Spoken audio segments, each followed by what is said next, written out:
Hey everyone, in this tutorial, I'll show you how to use Runway Text to video in 2026. So if you want to turn simple text descriptions into AI-generated videos, Runway makes the process fast and surprisingly easy. First, sign in to your Runway account and open your dashboard. Once you're logged in, create a new project and select the text to video generation tool. Next, locate the prompt box and think about the scene you want to create. The quality of your prompt plays a huge role in the final result. Now type a detailed description of the video. Include information about the subject, environment, camera movement, lighting, mood, and visual style.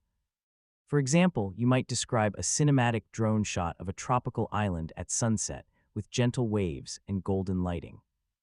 You can also experiment with more detailed descriptions, cinematic language, and storytelling elements to create more professional-looking videos.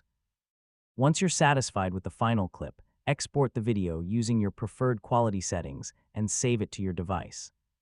Finally, keep practicing prompt writing and testing different creative ideas. So, the more you experiment, the better your AI-generated videos will become. And that's it. That's how to use Runway Text to video in 2026. Thanks for watching, and I'll see you in the next tutorial.